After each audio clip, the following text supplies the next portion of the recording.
All right, welcome back, future surgeons. Today, we are diving into a huge topic, something that is the absolute bedrock of trauma care, hemorrhagic shock. Getting this stuff down cold isn't just about crushing your board exams, it's about saving lives, for real. So let's scrub in and get right to it. Okay, so here's our pre-op briefing, our game plan for today. First, we're going to nail down what shock actually is. Then we'll walk through those classic ATLS classes you've got to know. But then, and this is key, we're going to look at why those classes can sometimes lead you astray in the real world. After that, we'll get into some smarter tools like the shock index, figure out who's going to need a massive transfusion, and then wrap up by looking at the incredible way the body tries to fight back. Ready? Let's do it. First things first, what are we really talking about when we say the word shock? Because it's way more than just a number on the blood pressure cuff. So let's really get to the heart of this. Shock? It's not just about a low number on the BP cuff. Not at all. Think way smaller, down at the cellular level. It's really an oxygen debt crisis. Your cells are literally starving for oxygen because the delivery system, your blood, can't keep up. If you can wrap your head around that one concept, you've pretty much grasped the essence of all shock. And to put hemorrhagic shock in its place, just think of your circulation as having three main parts. You've got the pump, right? The heart. Then you have the pipes, your major blood vessels. And finally, you have the tone, which is all about the microcirculation. Our focus today, hemorrhagic shock, is a straight-up pipes problem. The tank is leaking. We're losing volume from those big vessels. All right, let's get into the framework that every single resident learns right out of the gate. This is super high yield for your exams, the Advanced Trauma Life Support, or ATLS classification of hemorrhagic shock. All right, let's break this table down. Look at class 1. Pretty subtle, right? Maybe the patient's just a little anxious. The really key jump, the one you have to catch, is into class 2. Check this out. The blood pressure is still normal, but the heart rate's creeping up, and here's the board level pearl, the pulse pressure starts to narrow. That's your first big clue that something is wrong. By the time you hit class 3, the BP finally drops, and you know you need to be giving blood. And class 4? Well, that's basically a pre-arrest state. Seriously, lock in on that subtle presentation of class 2. It's such a classic pitfall. Okay, so now that we've learned the rules by the book, let's talk about when you might have to throw the book out. Because that ATLS table, as foundational as it is, has some major real-world traps you need to be aware of. And here is the absolute truth. And a huge board trap warning. Patients are not textbooks. They do not walk into the trauma bay neatly fitting into one of these boxes. They're messy. So trying to rigidly force a complex, bleeding human into one of these arbitrary classes, well, that can be a really dangerous game. And this is a huge deal, especially when you're dealing with the very young or the very old. Think about it. A kid has this incredible physiologic reserve. Their blood pressure can look totally fine. I mean, rock solid, even when they've lost like 40% of their blood volume. And then boom, they fall off a cliff. It's terrifying. Then you've got the other side of the coin. An elderly patient on beta blockers. They might not be able to get their heart rate up at all. You might even see something called relative bradycardia. That's a heart rate under 100 when their systolic is already under 90. That is a very bad sign. It just goes to show you absolutely have to think beyond the raw numbers on the monitor. So, if the classic vital signs can flat out lie to us, we obviously need a better tool. We need something to help us unmask what we call cryptic shock before it's way too late. Which leads us to the big question. If we can't always trust heart rate and blood pressure by themselves, what can we use? Well, there's a simple calculation that's incredibly powerful.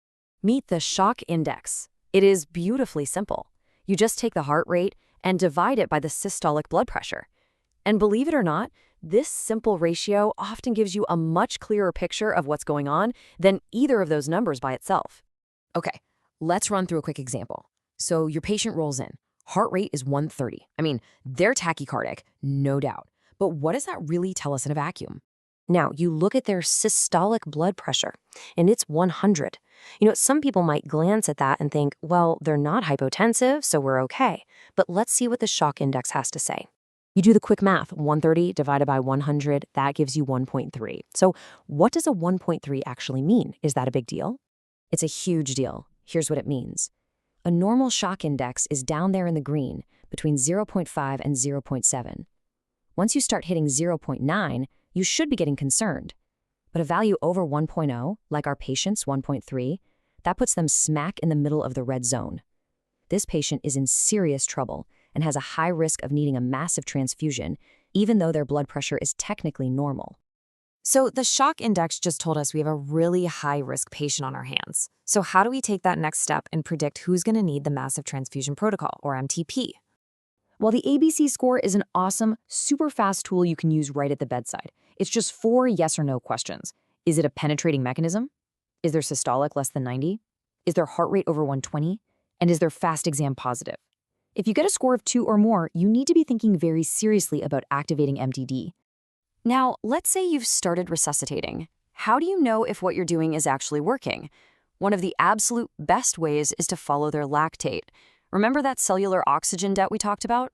Lactate is the marker for that. Seeing that lactate number trend down, it's a beautiful thing. You should also be watching their base deficit. Both of those numbers improving tells you that you are winning the fight. This, on the other hand, this is a major red flag. If that lactate level just stays high and flat or worse, starts climbing, that tells you the patient is still in shock. You either haven't stopped the bleeding or your resuscitation isn't keeping up. And when you see a graph like this, it makes you wonder, what is the body itself trying to do to survive all this? So let's wrap this up by looking under the hood. To really master shock, you have to understand the body's incredible but ultimately limited battle plan to save itself.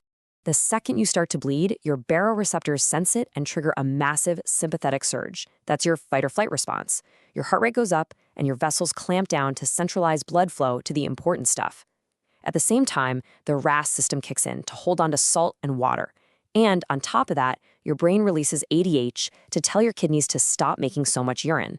It's this beautiful, coordinated cascade designed to do one thing: buy you time. But that's all it is: bought time. Our job is actually pretty simple, but it is so critical. Rule number 1, 2, and 3 is stop the bleeding. All the resuscitation in the world won't matter if you don't plug the hole.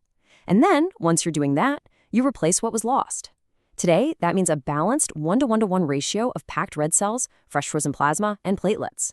This mimics whole blood and is our best shot at avoiding that deadly triad of acidosis, hypothermia, and coagulopathy. And let's finish on this thought. Your goal here isn't just to memorize a table so you can get a question right. It's about developing that clinical gut, that judgment to see the subtle signs of shock long before that blood pressure ever drops. It's about anticipating what your patient needs and acting decisively. That is how you go from just knowing answers to actually preventing disasters. I really hope this deep dive into hemorrhagic shock was helpful for you. If you want more high-yield content just like this to help you absolutely master your surgical boards, make sure you hit that subscribe button for ABSITE_daily dose. Study hard, and I will see you in the next one.